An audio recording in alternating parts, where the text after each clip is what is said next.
70페이지 아래에 손상에 대해서 볼게요.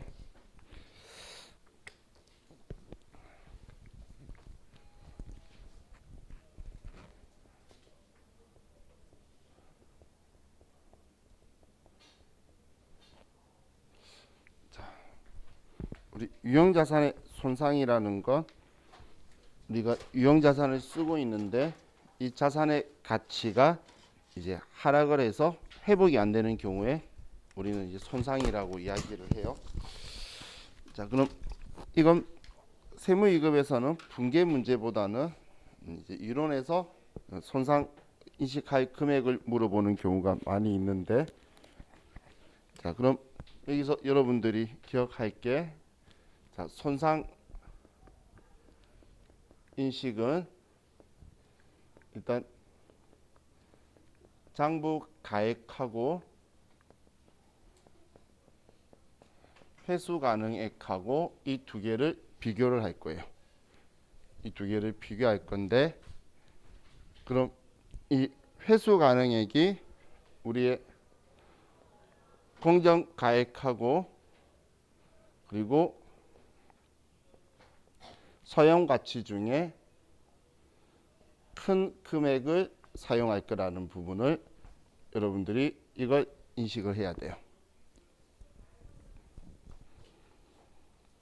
자, 지금 이게 무슨 이야기냐면 장부가액이 예를 들어서 100만 원이에요. 근데 얘가 손상을 입었대. 그럼 손상 입었는데 얘의 공정 가치가 40만 원인데 사용 가치가 60만 원이다라고 볼게요. 그러면 자, 얘 두 개 중에 큰 금액이 어느 거죠? 60만 원이죠. 그러면 60만 원으로 생각해서 얘 둘의 차이인 40만 원의 손상을 인식할 거라는 거예요. 손상을. 그래서 우리가 손상이라 그러면 못 쓰게 되니까 낮은 금액이라는 느낌이 많이 드는데 그게 아니고 이 두 개 중에 큰 금액을 쓸 거라는 거예요. 그럼 이 40만 원 있는 만큼 우리 분계를 하라고 하면 차변에 유형자산 손상차손 40만 원이다 이렇게 처리를 하고 대변에 손상차손 누계액이다. 얘는 그래도 끝까지 차감 계정을 달고 다닐 거예요. 그리고 40만 원이다. 얘는 유형자산의 차감 계정으로 손상 입은 자산의 차감 계정으로 손상차손 누계액을 쓸 거예요. 그럼 시험 문제에서 무조건 얘하고 얘하고 알려줘요. 지금 얘가 장부가액이라 그랬죠. 취득을 150에 취득을 했고 감가상각 누계액이 50만 원이다. 이렇게 문제 줬을 때 장부가액이 100이네라고 생각해야 되고, 그럼 100하고 공정가액 사용가치 중에 큰 게 60이니까 손상은 40 입었네. 이렇게 여러분들이 이제 얘를 손상 금액을 찾아가시는 거예요. 이해가시죠? 그래서 자, 여기에서 큰 거는 공정가치와 사용가치 중에 큰 금액을 쓴다는 게 포인트로, 그걸 알고 있는지에 대한 문제로 이런 문제 나와요. 그럼 이런 문제 봤을 때는 생각하면 빠르게 할 수 있겠죠. 장부가액 얼마다? 그리고 두 개 중에 큰 게 얼마네? 차이네. 알면 문제 푸는데 몇 초 안 걸리는 문제예요. 자, 이렇게 하면 자, 우리 손상에 대해서 봤고 72페이지에 보면 회복하는 거에 대해서 적혀 있는데 회복하는 건 신경 안 쓰셔도 돼요.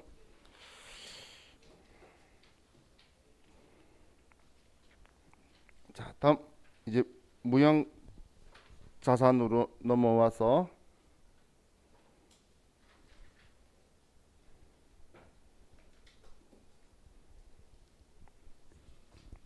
자, 무형 자산은 우리가 영업 활동에 사용할 목적으로 보유하는 내구성 있는 유형의 자산을 우리는 무형 자산이다라고 하는 거죠.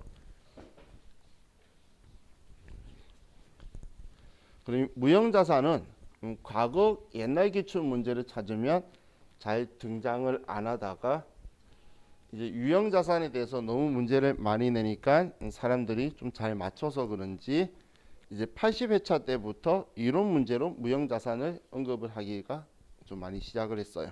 그 전에는 무형 자산은 좀 잘 안 나와서 뭐 책들마다 비중도가 좀 작게 많이 적혀 있었는데 지금 현재는 뭐 이론이나 어쩌다 결산할 때에 종종 등장하는 아이인데, 자, 이 무형 자산은 물어보는 키워드가 일단 우리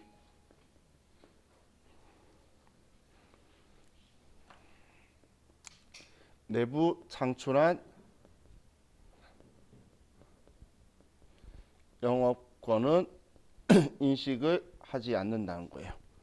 먼저 이걸 알고 있는지 여러분한테 질문을 할 거고, 그리고 자체 개발을 하면 이때는 자산 인식 요건을 완전히 충족 시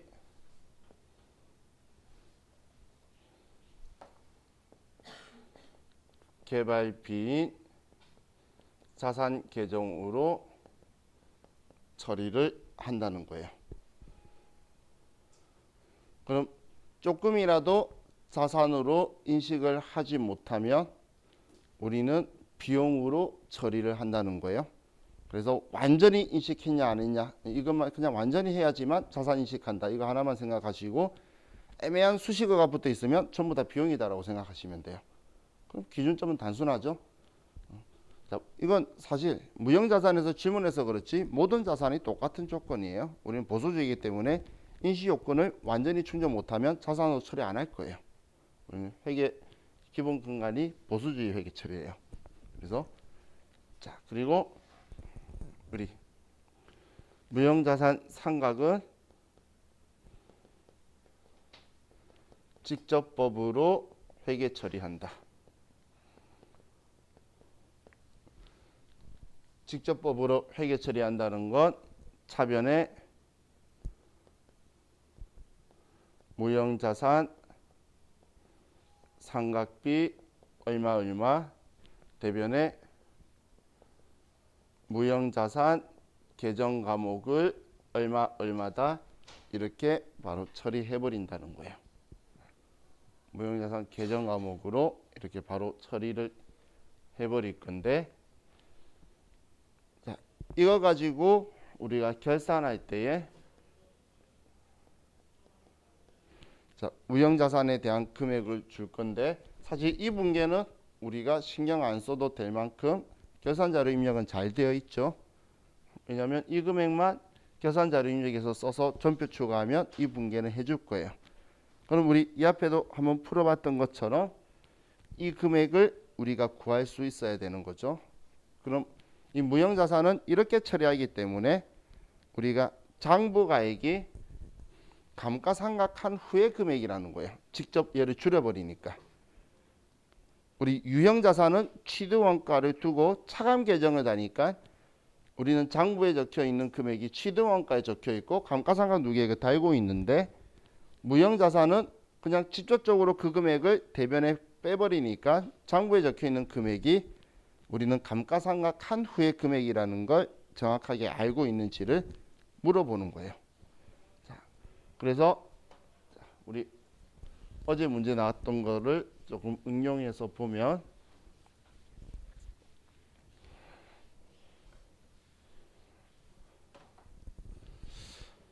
자, 우리가 전기말 장부가액이 60만 원이고 2018년도 1월 1일 날 취득한 개발비가 내용연수 5년 정해법으로 상각을 한다면, 자, 무형자산은 잔존가액을 없는 것을 원칙으로 한다라고 했죠. 그렇기 때문에 잔존가액은 언급을 잘 안 할 거예요. 자, 그럼 이런 경우에 올해 2020년 12월 31일 날 무형자산 상각비 대변에 개발비라면 개발비 이렇게 처리할 이 금액은 얼마가 되죠?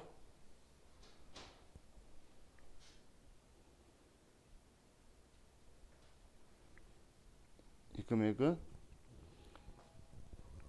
자, 얘는 장부가액이다라고 알려줬죠. 그러면 장부가액을 알려주면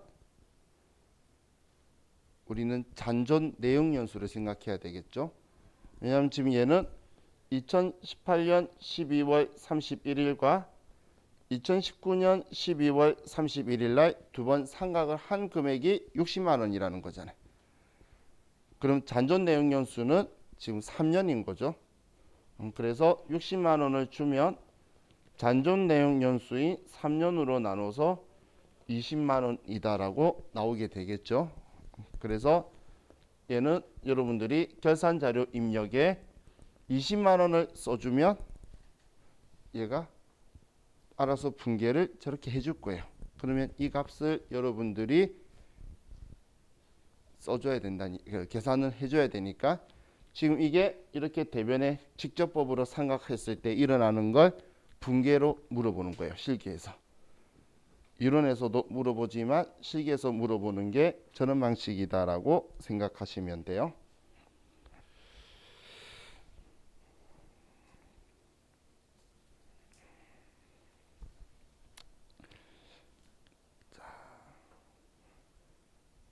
자, 이 분계하는 거 외에는 이제 우리 상각 가지고 보면 자, 무형자산 상각 방법은 원래 정해법만 쓰는 게 아니고 모든 상각 방법을 다 사용할 수가 있어요. 그럼 모든 상각 방법을 다 쓸 수가 있는데 합리적인 상각 방법을 선택하지 못한다면 우리는 정해법을 쓰는 거예요. 제가 전에 쭉 5줄인가 써줬던 거 기억나시나요? 지금 그걸 그냥 제가 이야기로 하는 거예요. 그럼 이 무형자산은 내역연수를 원칙적으로 20년을 초과할 수가 없어요. 무형자산은 원칙적으로는. 하지만 관계법령이나 계약에 의한다면 20년을 초과할 수 있다라는 거예요. 기억나시죠? 그 지문이 사실 지금은 이제 리사이클 돌아야지 나올 건데 70회차대에 엄청 유행하던 지문이에요. 방금 제가 말했던 그 지문들이 있죠. 그게 70회차대에 엄청 유행하던 지문인데 80회차 때 써먹더니 이제 사람들이 기출 문제 많이 푸니까 너무 잘 맞추는 거예요. 그래서 이제 그 지문이 좀 사라졌는데 그 지문이 사라지면 한 10회차 정도 지난 후에 다시 이제 살살 나와요. 문제도 나오는 사이클들이 있어요. 그래서 계속 틀려주면 계속 나오다가 그러다가 사람들이 잘 맞추면 이제 좀 빠졌다가 그래도 잘 맞춘다더라도 중요한 부분은 중요한 거죠. 그러면 이제 한 10회차 정도, 10회차 정도 보내면 한 1, 2년 지나가요. 2년 지나면 그 다음부터 슬슬 나타나요. 자, 그럼 이 무형자산에서 문제 중에 기초 문제 형태인데 의외로 생각 안 나는 형태가 이런 형태예요. 자, 문제 보면 뭐냐? A 대학에 연구 개발 의뢰하여 의뢰비 100만 원을 지급하다. 이렇게 나와요. 그럼 일단 100만 원 지급했다라는 건 아니까 대변에 현금으로 100만 원을 줬다라고 쓸 건데 자, 차변에 여기에서 이제 고민이 많이 된다라는 거예요. 개정하면 뭐라고 쓸 거냐? 근데 여기에서 여러분들이 포인트로 금방 생각해야 될 건 외부에서 개발을 의뢰했으니까 외부 구입한 거네. 외부 구입한 거는 자산의 인식 요건을 충족을 금방 해버리는 거예요.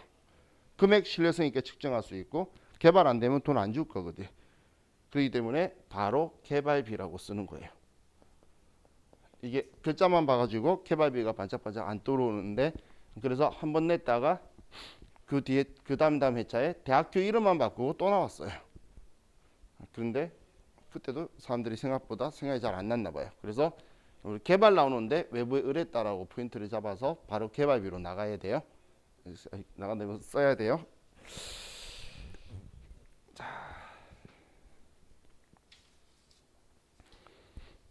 이게 우리 무형자산에 대해서 이야기를 자고 한 거고, 자 다음 74페이지 75페이지에 있는 내용은 여러분들이 크게 신경을 안 쓰셔도 돼요.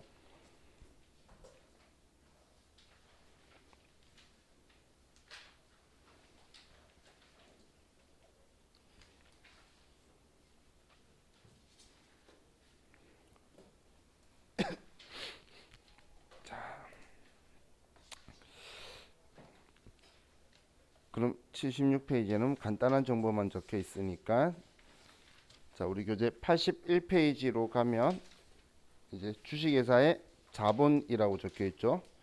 이건 미국 교재에 순서를 조금 이상하게 해뒀어요. 왜냐면 92페이지에 가면 사채가 있거든. 근데 사채보다 자본을 먼저 앞쪽에 처리를 해뒀죠. 자 우리 사채 먼저 볼까요? 자본 먼저 볼까요? 책 순서대로 갈까요? 여러분들 공부하실 때 편하겠죠? 자 그럼 이제 81페이지에 자본을 보도록 합시다.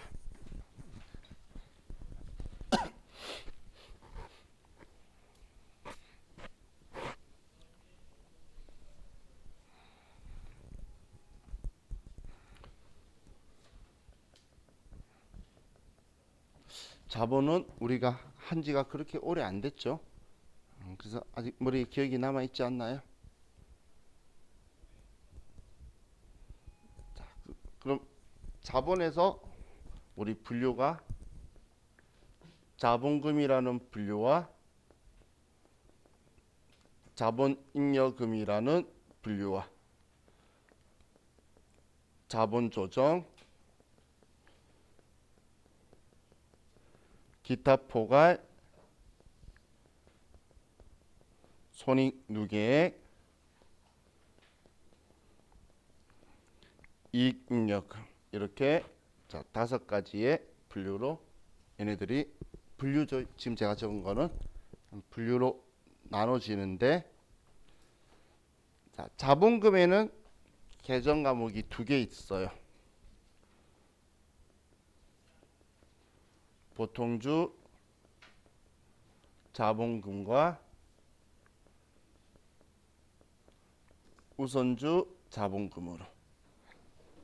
그런데 저하고 같이 분개하면서 제가 주식 발행하면 대변의 자본금 이렇게 말했던 그 자본금 계정 과목은 이 보통주 자본금의 보통주를 생략해 둔 거예요.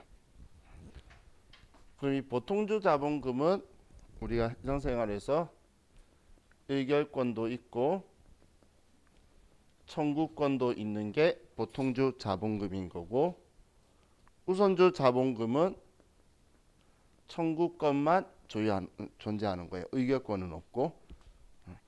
그럼 우리는 우선주 자본금이라는 계정 과목은 우선주 자본금이라는 그 저 6자를 그대로 계정 과목으로 사용을 하고 있고, 그리고 우리는 보통주 자본금은 우리가 지금 스마트 A하고 K랩에서는 자본금이라고 쓰고 있고, 다른 프로그램에서는 보통주 자본금이라는 계정 과목으로 쓰고 있어요.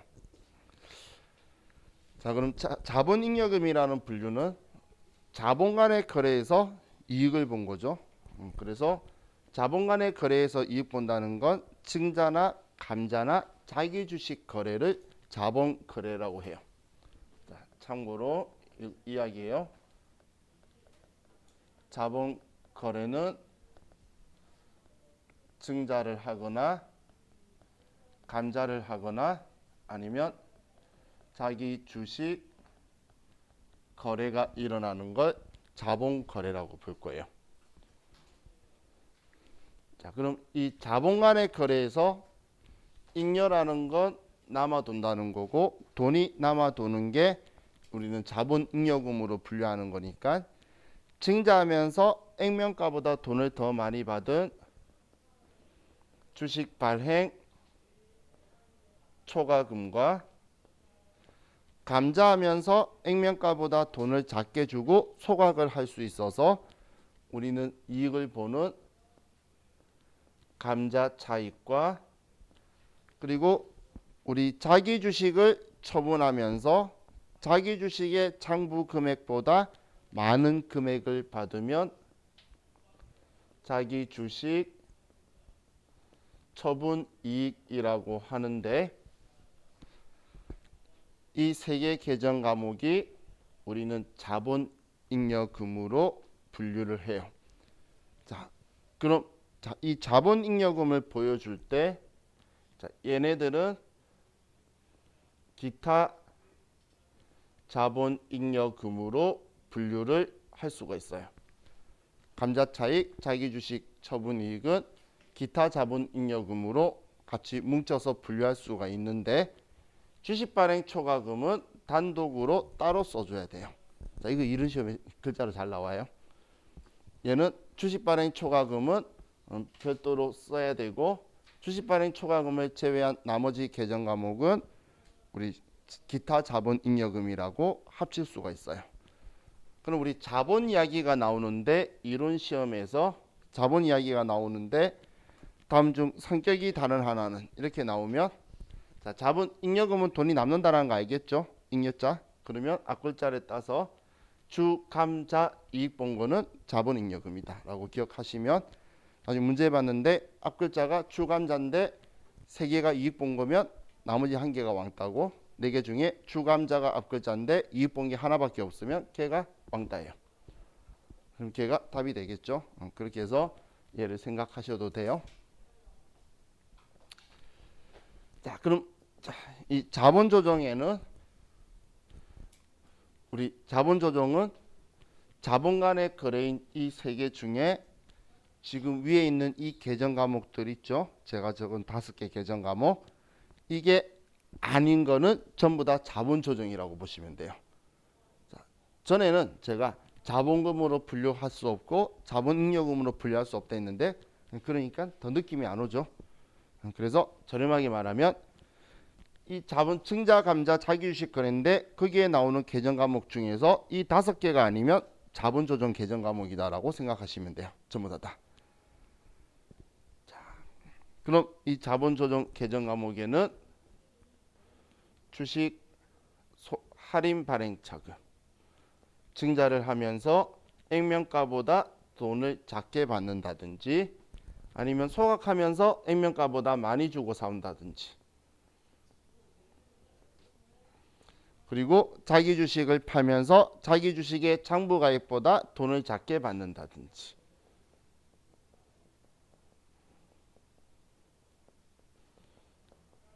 그리고 자기 주식도 우린 유가증권이지만 그래도 우리 회사의 주식이니까 자기 주식도 있죠. 그리고 우리가 주식 배당을 할 때 그날 배당 못해서 우리가 임시적으로 두는 미교부 주식 배당금 등 이런 계정 과목들이 있어요. 죄송한데 자, 얘 둘이 위치만 좀 바꿔 쓸게요. 죄송해요.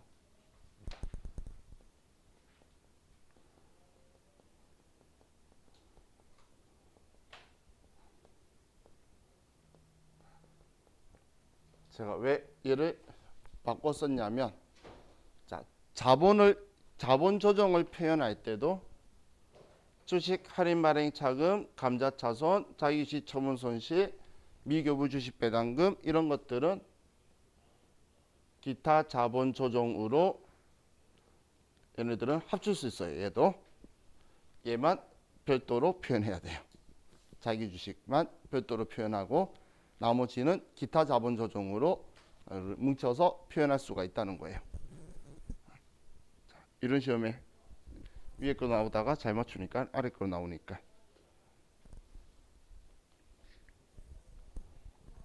자, 그 외 제가 등이라 좋은 건 엄청 많은데 이제 딴 거 기억하지 말고 얘만 기억하자는 거예요.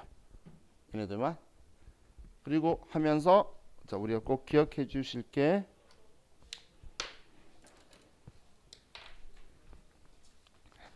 자, 주식 발행 초과금과 주식 할인 발행 차금 얘 둘이는 우선 상계를 해야 되는 계정 과목이죠. 그리고 얘 감자 차익과 감자 차손도 우선 상계를 해야 되는 계정 과목이고 얘 둘이도 우선 상계를 해야 되는 계정 과목이죠. 우선 상계했던 거 기억나시죠? 자, 그냥 제가 저렴한 표현으로 쓸게요. 자본거래 있죠? 얘네들 다 전부 다 우선 상계해야 되는 거예요. 그래서 자본거래면 우선 상계를 해야 되는 거고, 그래서 제가 우선 상계하기 위해서 자본거래에 우리 잔액 조회할 때는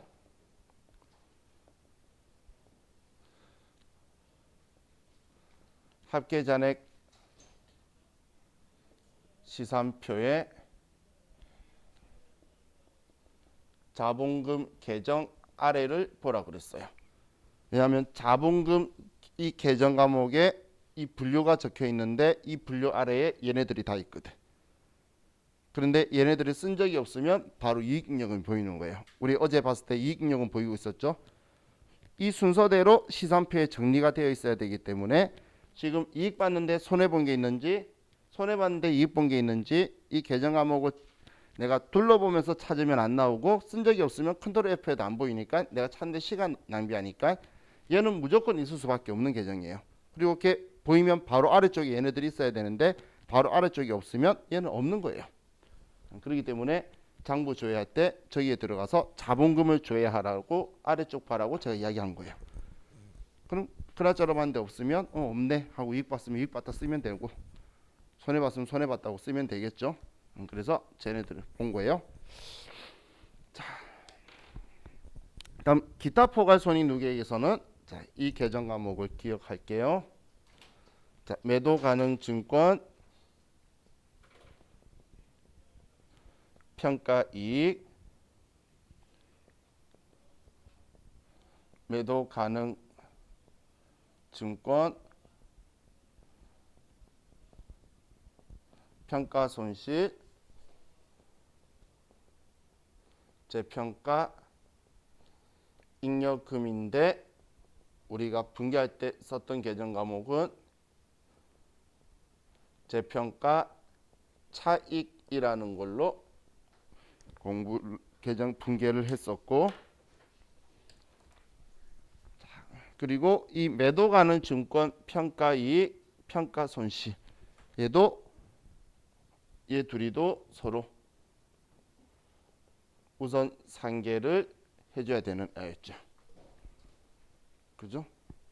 평가 기말에 평가할 때 우리 계산할 때 본 거였는데, 매도 가능 계산할 때 아니었죠. 어제 제가 매도 가능 증권을 취득해서 평가 2번 하고 마지막 처분할 때 그때 손해 평가 손실이 나면 평가 이익이 있는지 봐서 걔를 우선 상계를 한 후에 나머지를 손실로 인식하는 방식으로 갔죠. 그래서 자본 간의 거래에서는 저렇게 우선 상계를 꼭꼭 많이 해줄 거다라고 기억을 해두세요. 자, 그리고 이익잉여금에서는 또 기억할 게 자, 계정 과목이 이익준비금하고 2월 이익 잉여금을 기억하셔야 되는데, 이익준비금은 법정 적립금. 법정 적립금이라는 건 상법이 얼마를 적립하고 있어라고 정하고 있는 거. 자, 최소 적립액 얼마였죠? 자, 법정 적립금 법이 이익준비금 적립하라는 것. 자, 기억해 둘게요. 최소 현금 배당 10%. 상법상 최소화라고 한다면 현금 배당의 10%를 적립해야 된다. 전에 제가 풀어서 쭉 불러드린 거는 자본금의 2분의 1에 도달할 때까지 금전 배당의 10분의 1을 최소 적립하라. 뭐 그렇게 하면서 쭉 이야기를 했는데 사실 우리가 바라봤을 때는 그냥 금전 배당이 현금 배당밖에 없고 자본금의 2분의 1이 될 일이 없어요. 그럼 그냥 우리는 현금 배당의 10%구나 이렇게 생각을 하면 되겠죠. 그래서 우리 현금 배당의 10%다 이렇게 생각하시면 돼요. 자, 그럼 2월 이익잉여금은 어떨 때 쓰냐면, 자, 얘는 배당 결의일날 우리는 감소시킬 거예요. 얘를 회계 처리할 때 배당 결의할 때에 배당하는 양만큼 2월 이익잉여금이 차변으로 와서 그냥 자본이니까 자기 자리 대변이잖아. 그럼 배당 결의일날 배당하는 만큼 2월 이익잉여금이 차변에 와서 얘가 줄어들 거라는 거예요.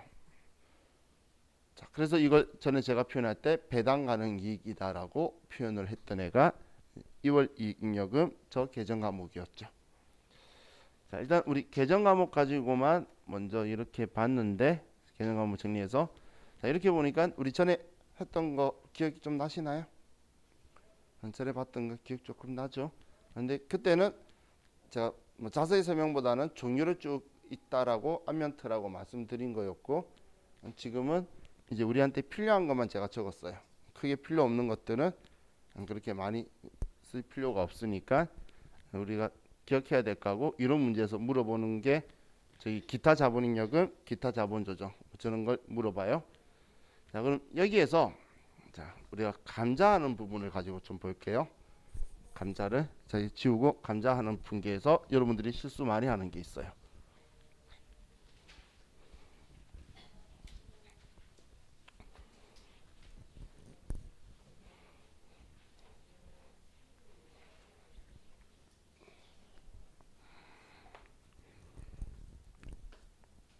자, 먼저 첫 번째 예를 가지고 보면 자, 우리가 액면가가 한 주당 1,000원짜리인데 자, 우리 지금 현재 시가가 한 주당 1,200원이에요. 얘를 1,000주 소각한다라고 볼게요. 1,000주를 소각한다. 그럼 우리는 소각이라고 있으면 차변에 자본금. 이 자본금은 무조건 주식수 곱하기 액면가. 그리고 대변에는 우린 돈 줘야 되는데 우리는 1,200원에 사왔겠죠. 그러면 현금으로 120만 원을 지급했다. 그럼 얘는 감자 차익의 잔액이 없다면 20만 원만큼 감자 차손이다 이렇게 처리를 하겠죠. 자, 이 분계 이해 가시나요? 이해 갔어요? 이해 갔죠? 자, 그럼 두 번째 일명가에 1,000원, 시가 1,200원, 이 자기 주식 1,000주를 취득을 했어요. 얘를 취득했어요.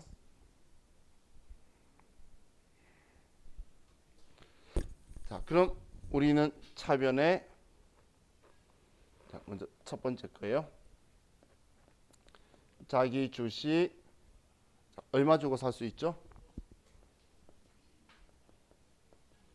우리는 액면가에 살 수 없죠. 우리 회사 주식이라고 액면가에 사서 없애는 경우는 있을 수 없다라고 했잖아요. 그러면 얘는 120만 원을 주고 자기 주식 120만 원이다 이렇게 썼어요. 자, 그리고 자, 이걸 가지고 이 자기 주식을 우리가 소각했어요. 이 자기 주식을 소각했다고 볼게요. 자, 그럼 일단 소각을 했으면 차변에 자본금이 되겠죠. 얘는 무조건 주식수 곱하기 액면가예요. 자, 그럼 100만 원이 됐고, 자, 그리고 우리는 지금 보유 중이던 자기 주식을 소각 없앴으니까 지워야 되겠죠. 그래서 대변에 자기 주식 120만 원이다 이렇게 된 거예요. 자, 그럼 차이 나는 이 20만 원은 계정 과목이 뭘까요?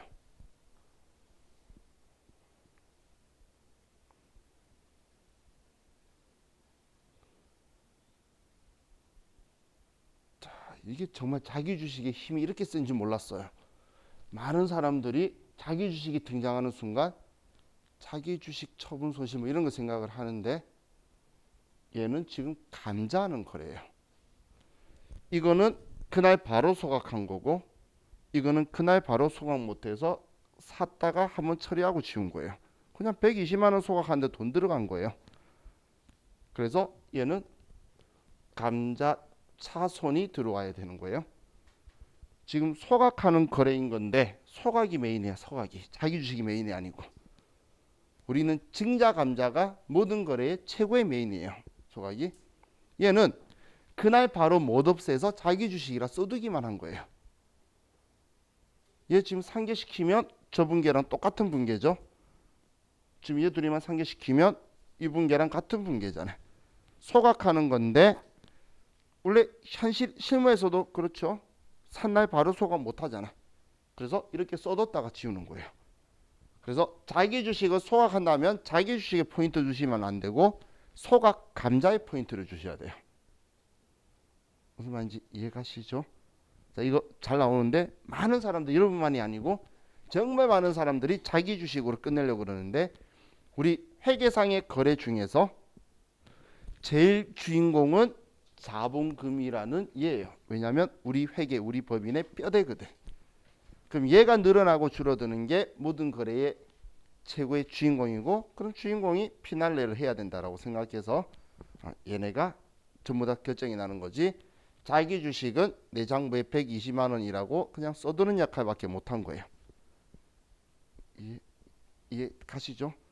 그래서 얘 주의하세요. 얘 자주 나와요. 예. 자, 우리 쉬었다가 우리 자본 가지고 제가 발행하는 회사, 취득하는 회사로 해서 조정하면서 분계를 볼게요. 쉬었다 합시다.